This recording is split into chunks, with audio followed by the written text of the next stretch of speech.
Welcome to the Awakened Goddess Show, your source for inspiration, wisdom, and personal discovery.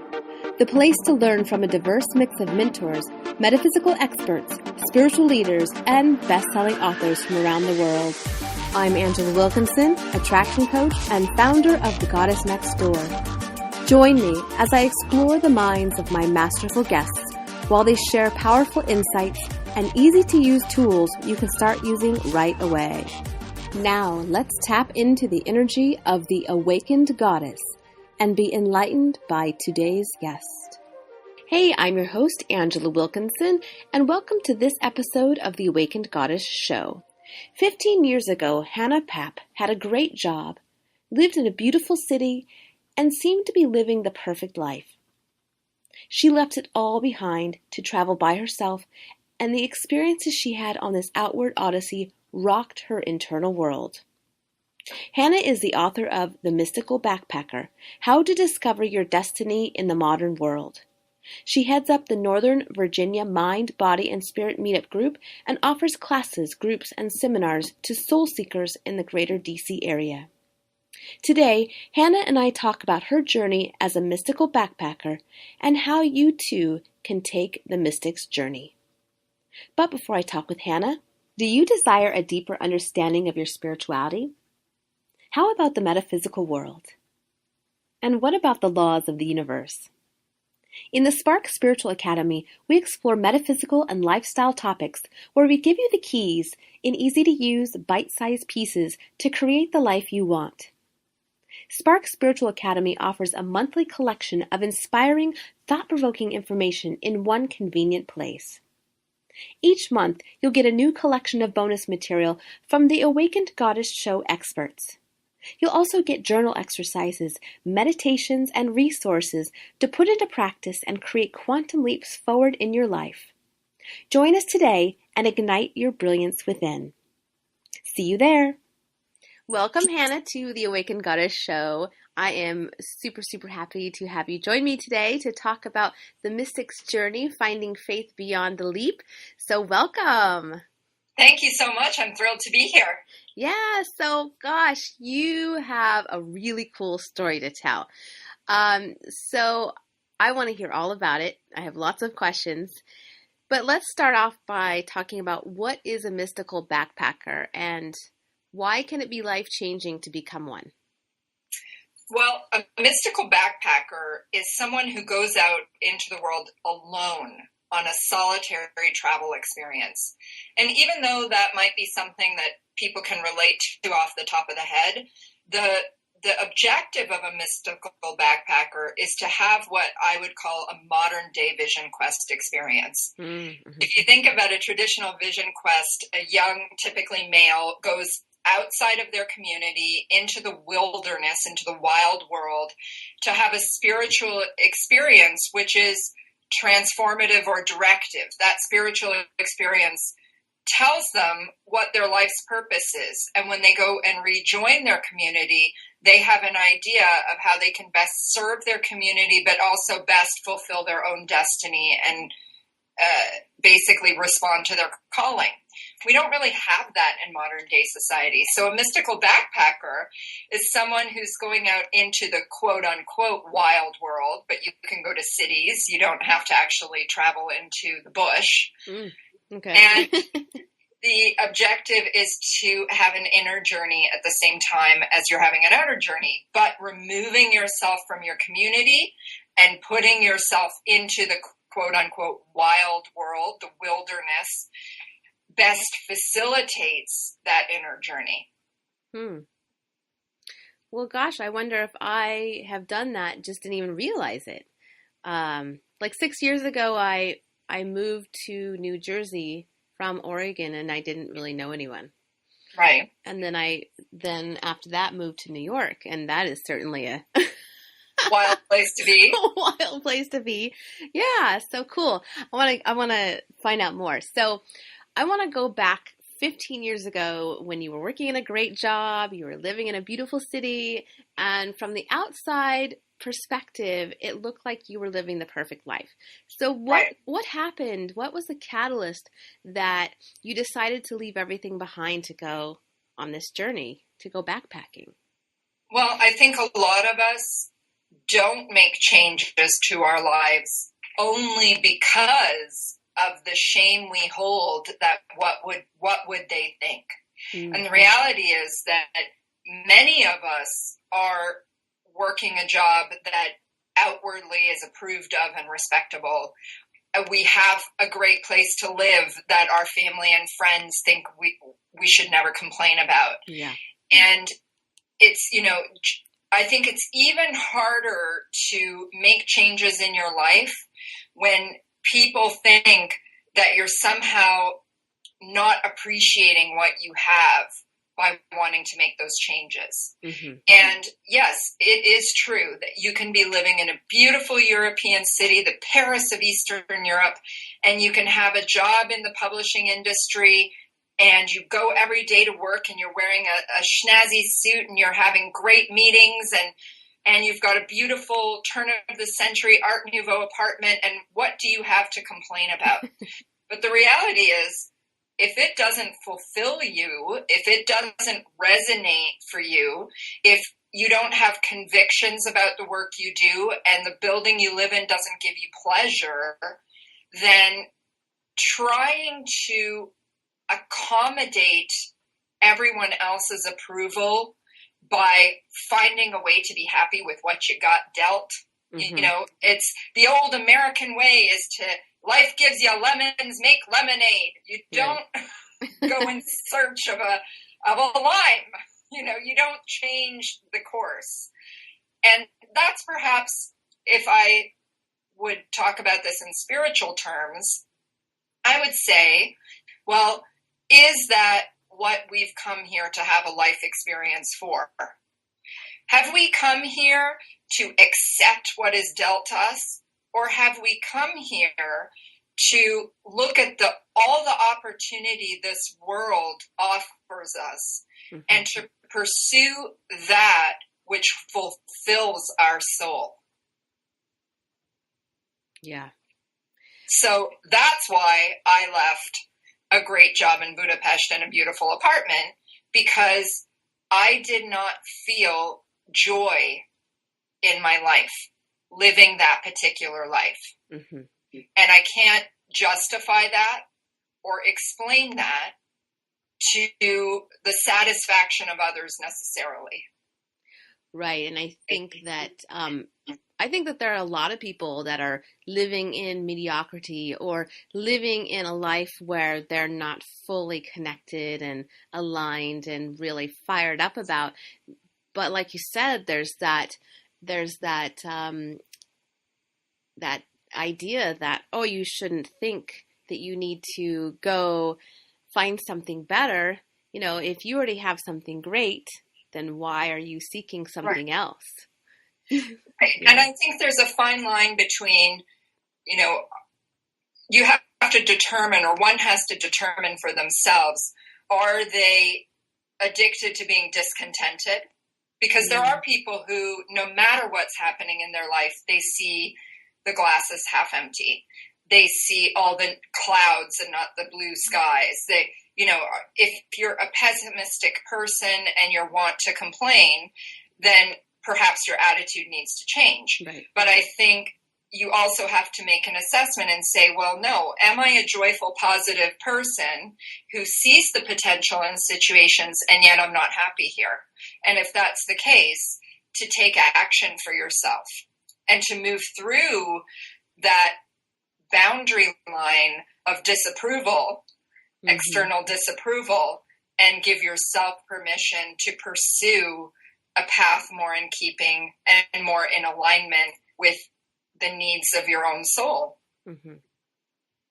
Yeah, and I think that is a huge journey, because if we are disconnected, we a lot of times don't have a clue what we want, right? And so it sounds like going on this journey really helps you get in touch with you and your soul and your soul's purpose and why you're here. As I did the research for the book, I was looking at different cultures around the world who celebrate this type of vision quest idea. I mean, we most identify with the vision quest because we are growing up here in North America, and that resonates for us. But it's actually been expressed in many different cultures around the world. Mm-hmm. And I think what's most important about leaving the community is that it creates space within which you use your own self as a reference point. You become the ballast to your ship. You become the anchor. Mm-hmm. And so, because you're not responding reactively according to your friends, family, or coworkers. Yeah.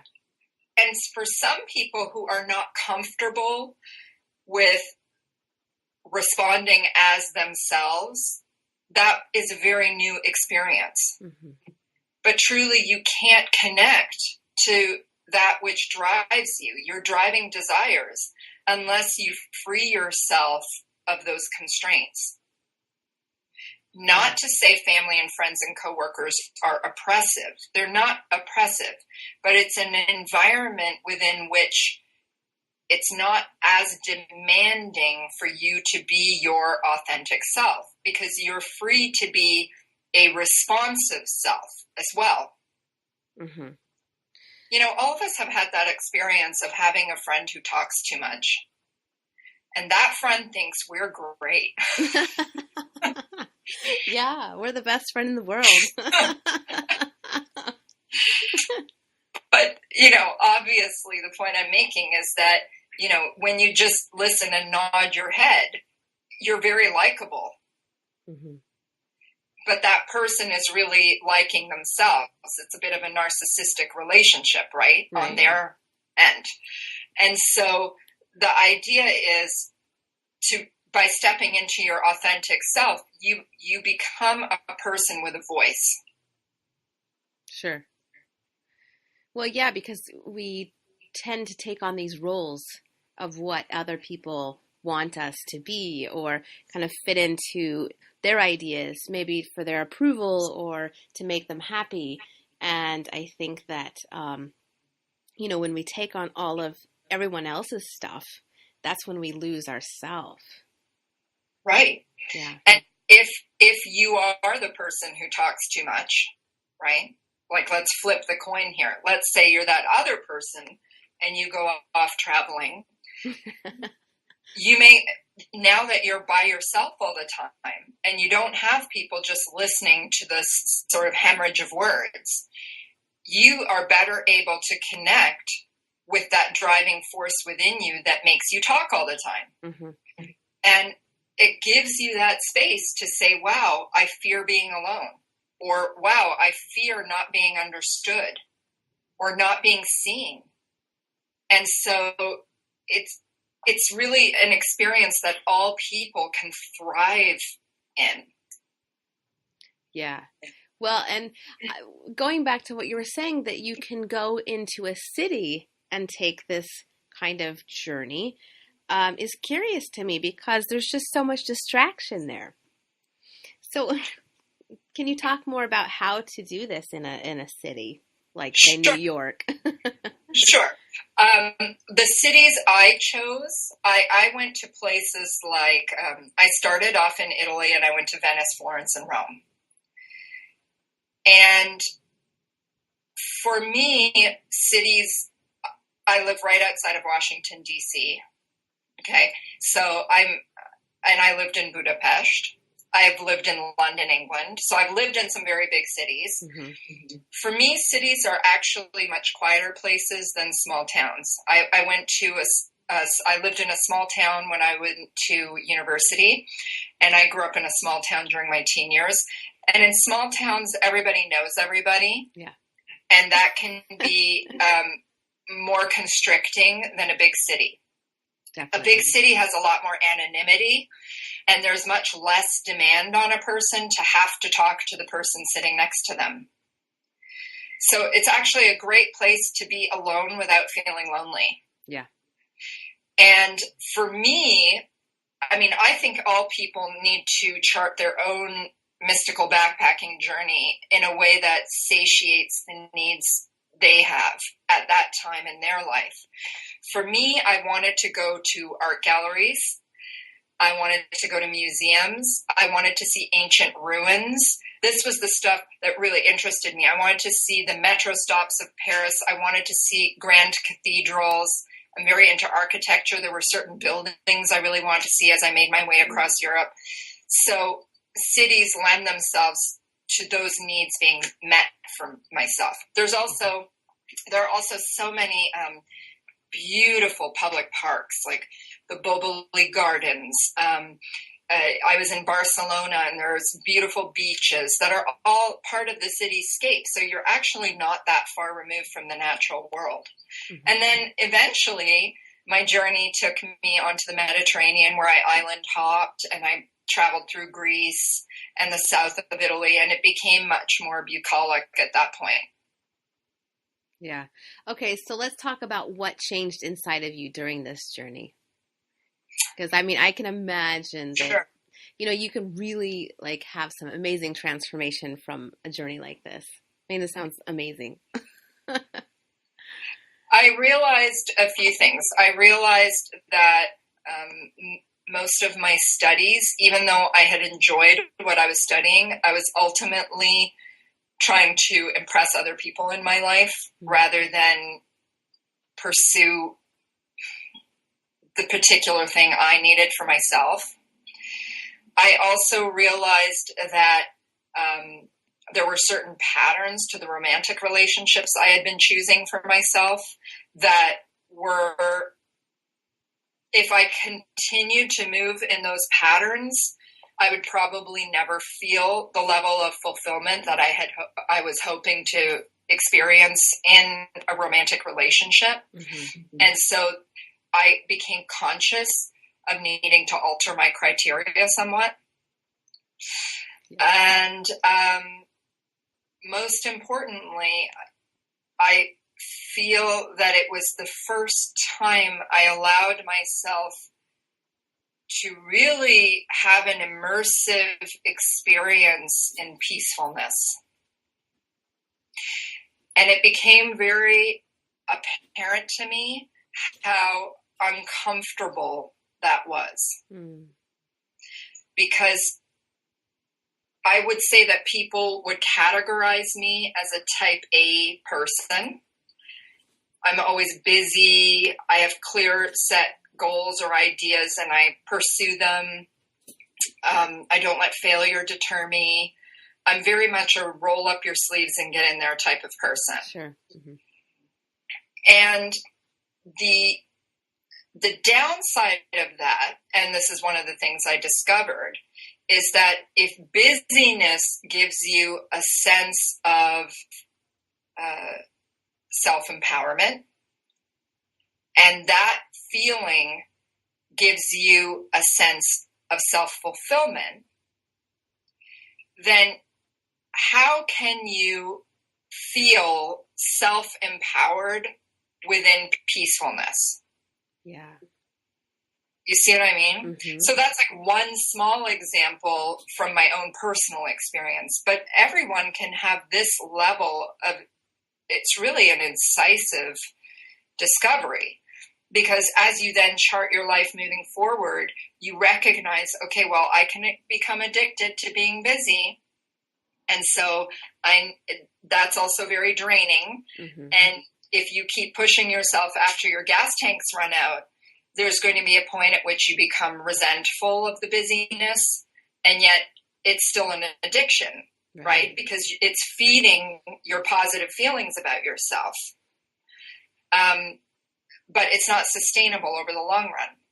So when you recognize these patterns about yourself in a way that's almost removed from your daily life, and so you can chart this on paper, almost like you're a cartographer drawing a map of your life. Oh, in my relationships, I keep engaging in this pattern. In my daily life, I'm sourcing a lot of my feelings of self-fulfillment from this pattern. And recognizing There's that saying, the definition of crazy is doing the same thing over and over again and expecting a different result. Yeah. A mystical backpacking journey really allows you to see your life in a much, as an overview. Because the book actually offers exercises for the readers as they go through chapter by chapter. And those exercises are really there to help facilitate that inner journey. The spiritual aspect of it, if you become a mystic as you're traveling, is that the idea of mystic really means the word mystical. I actually put the definition at the beginning of the book because I think it's one of these overused words that we've really forgotten the meaning of. But the idea is that if you have an individual relationship with, for lack of a better term, spirit, okay? Spirit, God, universal consciousness, omnipotent being, whatever you want to label it. The individual experience with that source is what mysticism is. It's something that happens outside of the community. While there are famous mystics who are generated from different religious sects or groups, for example, Jesus was a mystic. Bodhidharma was a mystic. So these people are mystics, but they belong to a religious group. You don't have to belong to a religious group to have a mystical experience. And the outer journey, the idea is that is being facilitated by a bigger consciousness. And that the people you meet, the synchronicities you have, the dreams you experience, these will be an outwardly mystical experience. And they will help guide you on that inner journey and affirm some of the revelations you discover on that inner journey. Yeah. I absolutely love traveling because just for that piece, it's like when I'm traveling, I can get out of my head and I follow my intuition so much more. And to watch things just magically align, and like you say, those synchronicities and things just line up, and it's just amazing. So to have you talking about that, I love that just reinforces that experience, that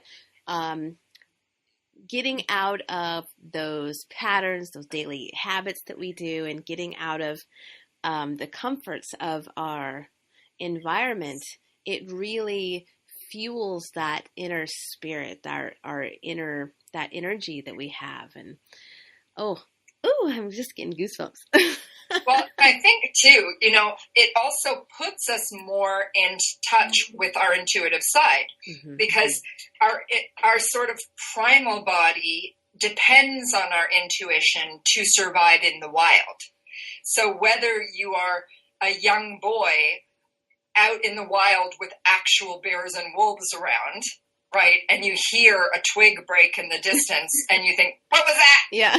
Oh my God. And your whole body races. Somebody's going to eat me. Right. Or you're in a busy coffee shop in Austria and you're engrossed in your book, and all of a sudden you get the heebie-jeebies because you feel like somebody's staring at you, and you look up and you see someone is staring at you.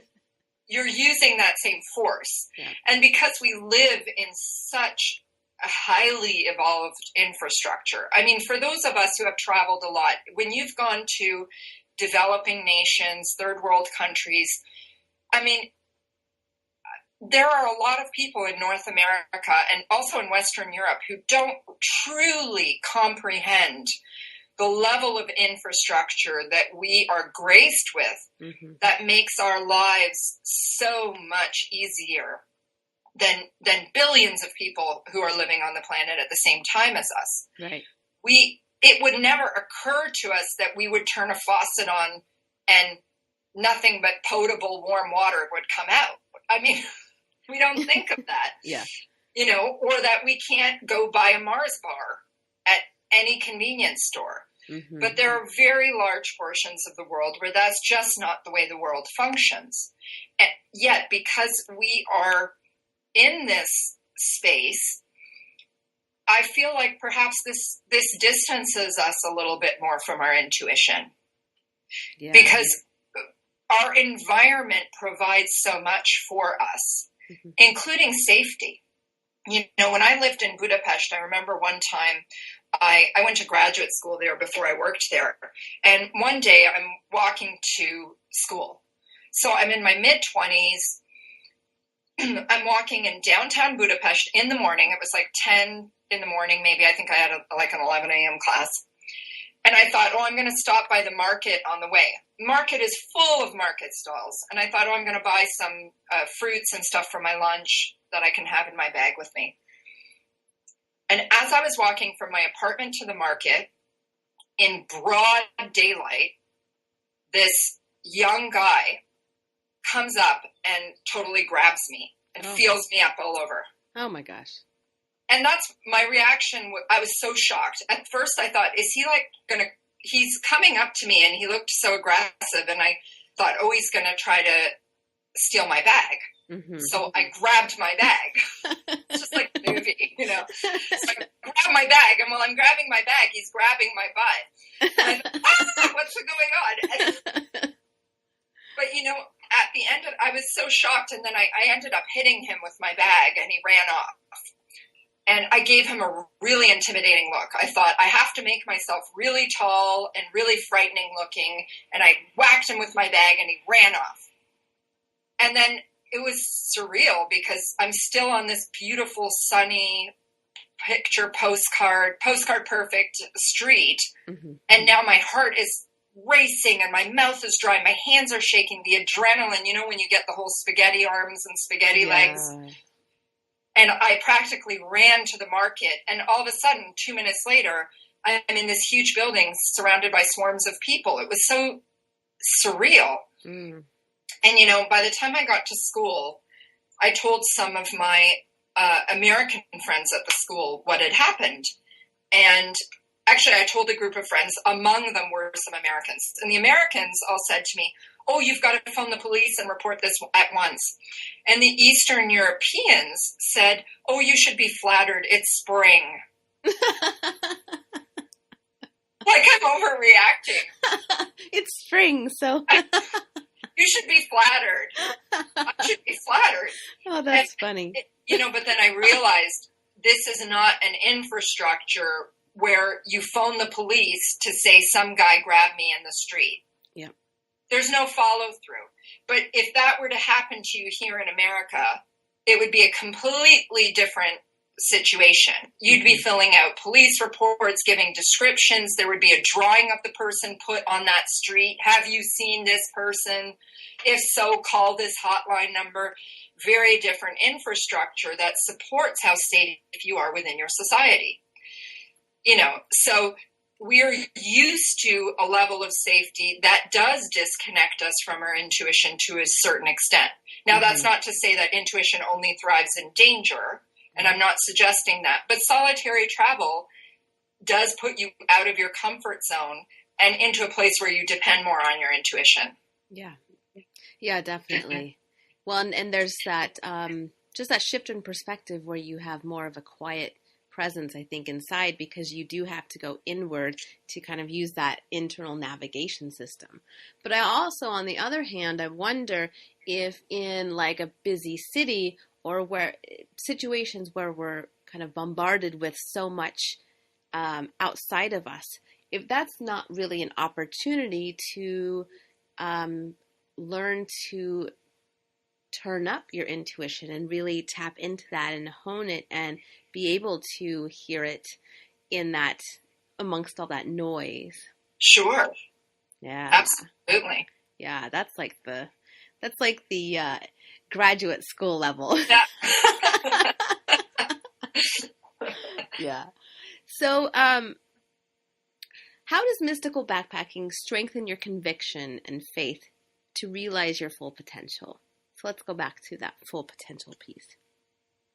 Well, it provides space for that exploration to occur. Mm-hmm. It's not, you can't schedule a 40-minute yoga class as your time to connect with your inner self. And I think one of the downsides of the time we live in, one of the challenges to the time we live in, is that our lives are a conversation. From the moment we wake up to the moment we go to sleep, there is chatter going on. And, I remember, this is going to date me a little bit. I remember when email came out. Yeah. It was this big deal that when you got your student ID number at university, they also gave you your email account. And then there were these banks of computers in the library where you would go and check your email. And you'd have after a week, you'd have 4 emails. The good old days. What I really hate about email now is that within 24 hours, I'll have over 50 emails in my inbox. Yeah. And people expect a response right away. People get really huffy, especially in a work situation, if you haven't responded within 24 hours. They think you're ignoring them, brushing them off. There's no room to live your life without being part of the conversation. Mm-hmm. Why else do we have to have laws enacted that say you're not allowed to text and drive?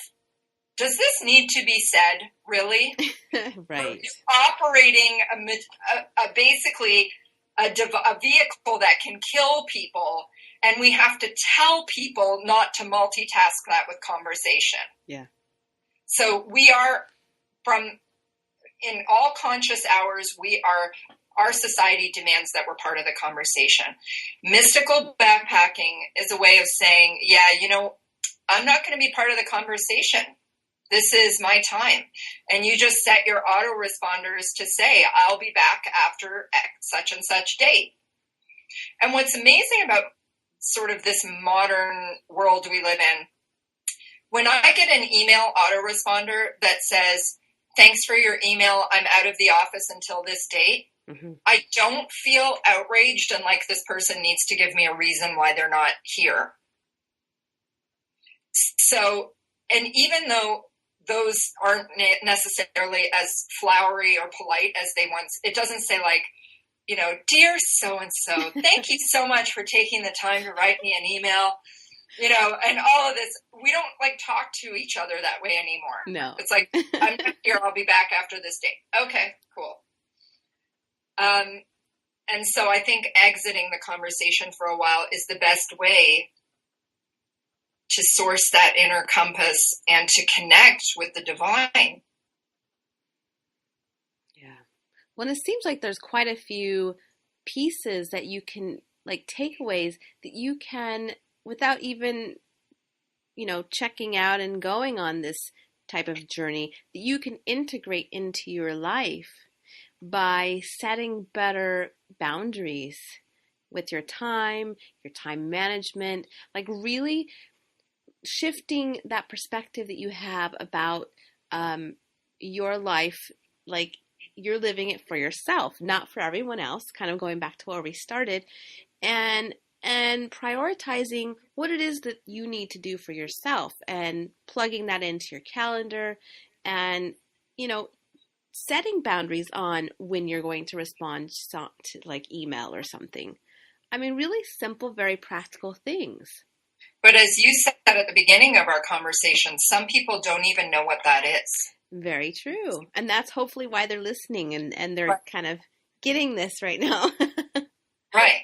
But, another thing, one of the last chapters in the book is how to it's all about returning home. And how do you take all of these things that you've discovered and learned and connected with on your mystical backpacking experience and enterprise off that information in ways that will ensure you don't slip back into your old routines now that you're back on your old stomping grounds. Mm-hmm. And that's one of those things where definitely even at that point to say, okay, you know what, here, one of the exercises, for example, is list your top 10 stresses or stressors. And for me, it's really interesting when I did this exercise, and I do it from time to time as a little tune-up. The phone ringing causes me so much stress. Mm-hmm. Yes. Because we are an email world. So when a client is calling me, it's because there's a problem that needs to be fixed, and I'm the top of the food chain. Mm-hmm. And when everything pleasant can happen over texts and emails. So true. So much unpleasantness happens over the phone. And I hear the phone ringing, and it used to be much worse. But so I realized, okay, well, if this is one of my top stressors, how am I going to make my life have less of that stress in it? I can't make people stop calling me. Well, I decided I work best in the mornings from like 7 a.m. to 1 p.m. I am so productive during that time. So I'll turn off the phone, and in the afternoon when I'm totally useless at a desk, because at that point I need caffeine, brownies, and a nap in that order. That's when I'll do my phone calls, right? It helps the afternoon go by much quicker. It also means it's not interrupting my work and delaying me. I then set all my ringtones to sounds I enjoy rather than sounds that aggravate me. Yeah. Right? So my ringtone is like crickets and little like feng shui dings and waterfalls noises, and butterflies. Noises that don't get under my skin. Yeah. Just stuff like that. So there are ways definitely to change your life to better support what you need. But that's a very practical, here I'm tying my shoelaces kind of solution to your life. It's not,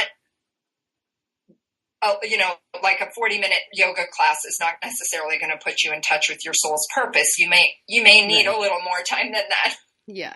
You need a full-on reboot. Right. Yeah. And this is really truly about a vision quest. It is about that.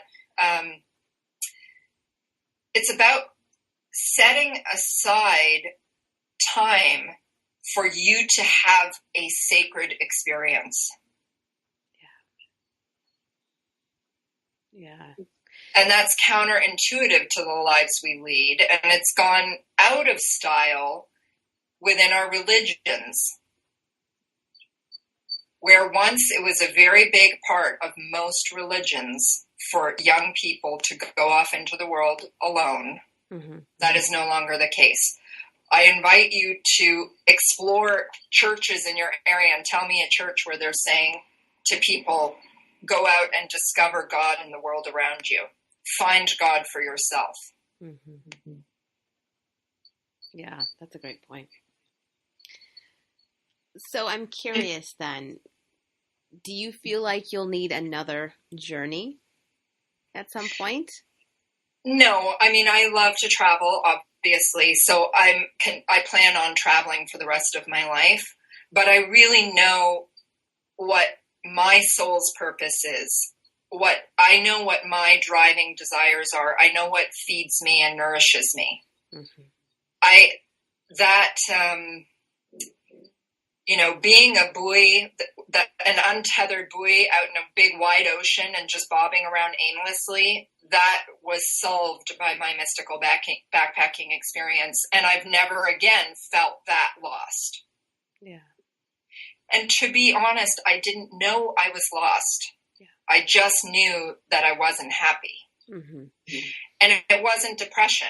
I'm a naturally cheerful person. I was cheerful every day. When I hung out with my friends, I was genuinely having a good time. It was just that everything was like cold porridge. Yeah. It's like that underlying feeling of,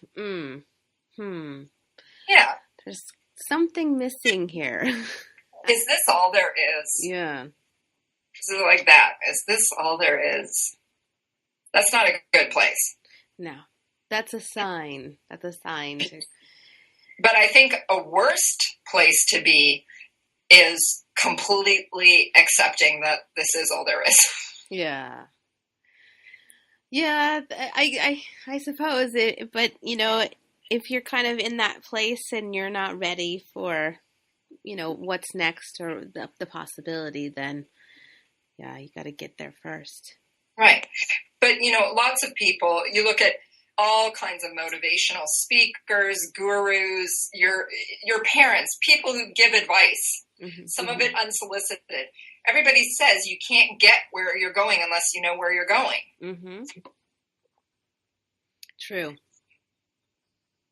Yeah. Well, hopefully this has helped people kind of gain a little insight into maybe something that they're needing to explore a little bit deeper. So I'm curious, for those people that can't go on a full-blown mystical backpacking adventure, maybe for some reason, maybe they have children or they don't have the funds, is there a way to experience this profound inner work in one's backyard, so to speak? Sure. Well, if you have children versus not having funds, those are two very different things. Okay, well, let's separate them. Let's talk about them. Separate them. Because I have children right now, and I understand that when you have young children, there's, 10 days is sort of the max. I'll leave my kids. I did it once, and I thought I will never do that again. 10 days was too long at this stage in their lives. So let's set that aside for a moment. Okay. In terms of money, the poorest I've ever been was when I went mystical backpacking. I had no money. To the point where my trip is actually separated into two parts because I had to get a job halfway through to make more money because I ran out of money. And it was also at a time in my parents' lives where they weren't able to support me financially in any way whatsoever. So I had no safety net. Yeah. So you can stay in hostels, campgrounds, with friends in different places for free. You can make mystical backpacking work on any budget. And in fact, for me, that was part of the adventure of it because I never knew where I'd end up down the road. And it was amazing to see how everything always came together and fell into place. Yeah, that's that's a huge leap. Yep. Right. Or the day the rent was due, when I stopped in one place to work to try to earn some more money to save up for the next leg of my trip, there were weeks where I was staying in a place where the rent was due on a weekly basis. And there were days where I would only get a job on the day the rent was due, and it would pay me exactly enough to pay my rent. How does the universe do that? I wish they'd do it a little bit faster so you wouldn't experience all the stress leading up to that moment of relief. But yeah. Or give you a little extra. My goodness. Why does it have to be down to the dime? I know. So, not everybody has to do it that way. But in terms of money, go where you can afford. And if you're someone who's never traveled at all, certainly just going to the next state is a good start. Taking yourself out of your comfort zone is the objective. And allowing yourself a space to be peaceful and be on your own, where your friends aren't going to show up 3 days later. Oh, we missed you. We thought we'd crash in on you. That kind of thing. Yeah. If you're a parent, what I do from time to time, and I think it is extremely important when you're a parent, especially if you're a parent to young children, if you are depleted, you cannot rise to the full calling of being the level of parent you want to be. So to take 4 days off for yourself and go away, it's very hard to do that. I live in suburbia. I live in the land of wives don't go on vacations without their husbands. Okay? So when I tell people I'm going away for 4 days and they ask, oh, with your husband? And I say, no, on my own. I get, that blank face where someone is trying not to express their disapproval. Yes. So I get it. But when my world is full of chatter and I go away for 4 days on my own and I just read books and drink my coffee in silence and watch what movie I want to watch and not have to press pause 79 times, and I get that chance to be peaceful within myself, when I come back, I'm a fabulous wife and mother. Mm-hmm. I'm a fabulous boss. You know, all of a sudden, I'm a much higher standard of myself than I am when I'm trying to operate through being depleted and exhausted. Sure. So I think these little mini trips are very important. Hopefully, if you already have children, then you are at a phase in your life where if you haven't yet discovered your life's purpose, you at least have an idea of what it may be down the road, and you have plans for realizing it at some point. Mm-hmm. And there are people for whom that's not true too. I met a 55-year-old woman when I was traveling who I would say was a mystical backpacker. I met two people, a couple. They were in their 40s and they were both university profs on sabbatical. And I would call what they were doing mystical backpacking. So it's not age specific. Mm-hmm. Cool. All right. Oh, my mind's just like going all sorts of places. So, okay. So for those listeners that maybe are hearing what you have to say and they're both excited but scared, really scared, if we could break it down even smaller, if going away for 4 days sounds like, oh my God, I've never traveled, or I couldn't leave my kids, or whatever happens to be coming up, what's something very practical and very simple that they can start with to maybe move towards giving themselves permission to take that next step? Try spending an afternoon alone. Mm. Try going to a museum by yourself or sitting in a coffee shop by yourself where you are not texting with a friend, emailing someone at work, or on your cell phone. Just with yourself. And see how that feels. If it's really uncomfortable, that silence is really profound and revealing, isn't it? Yeah. Because it shouldn't be uncomfortable to be with yourself. So I think it's an adventure, and it's an adventure that yields something. A lot of times we look at adventure stories. We love these movies like Pirates of the Caribbean and Romancing the Stone, this kind of story about someone who is the unlikely hero of an adventure story, who then by the end becomes the hero and has not only used their inner strengths, but has saved the situation by their use, and has gained the acknowledgement of the peers as being someone who has these valuable contributions to make. That's what mystical backpacking is about. It's about becoming the hero of your own story. And the person who is most, for whom mystical backpacking will offer the most promise, is the unlikely protagonist. Yeah. So pack your bags, ladies. Let's go on an adventure. I'm ready to go. Oh my gosh. Well, this was so fun. Oh my gosh. Yeah, it just really makes me want, like I say, makes me want to pack my bag and go on a mystical backpacking journey, because it's just yeah. I'm like I can't find my words. All right. Well, so how can the listeners find out more about you to maybe take the next step or get your book? Sure. Well, The Mystical Backpacker is currently on sale, and you can buy it on Simon & Schuster's website. It's published by Simon & Schuster, or you can visit Barnes & Noble, and you'll find it there. You can buy it on Amazon, and you can get it as an ebook through iTunes. So It's easily accessible. Yeah. And also, if you want to join the community, I actually had a real challenging decision to make because I wanted to write the book for the person I was when I had this experience. This would have been the book that would have most consoled, inspired, uplifted me, and given me a sense of direction for that inner journey, and given me a sense of courage for that outer journey.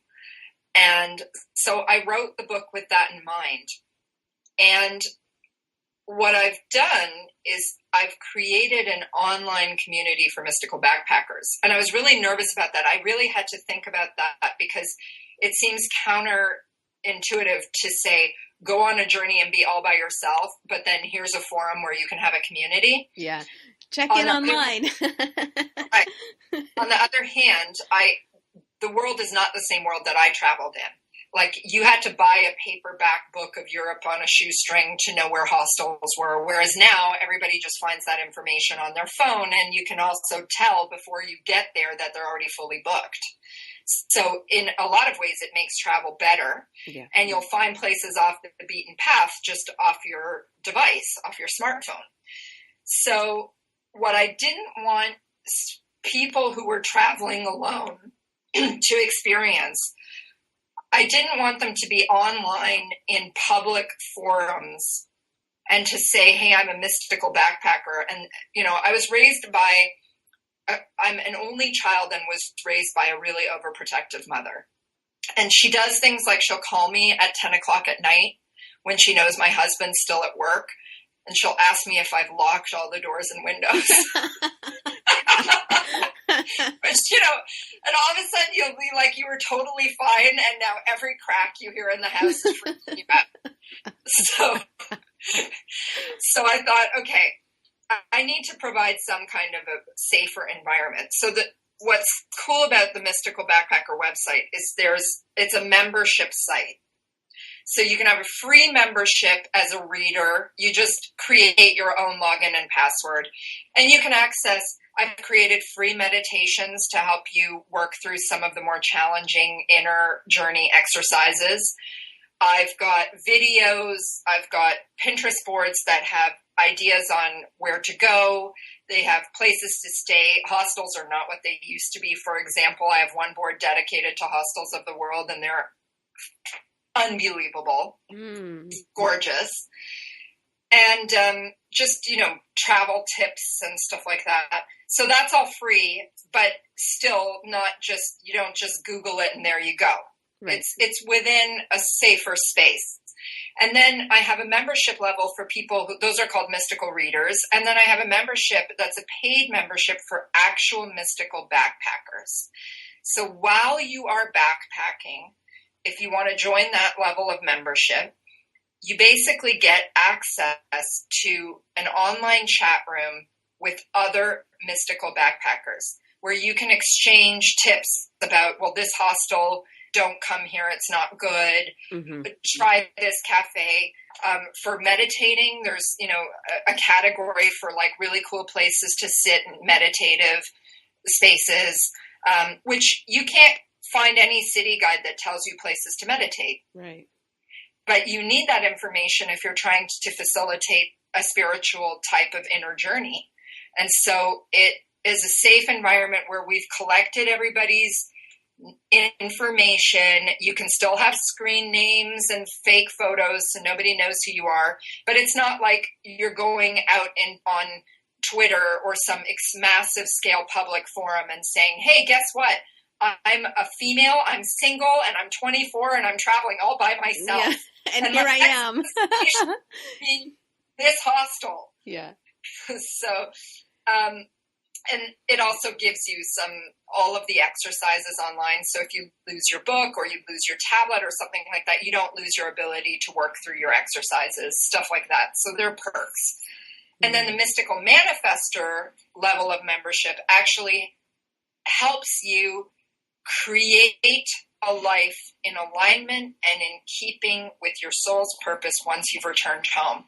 It's almost like life coaching that takes you from discovery to implementation. Cool. Yeah.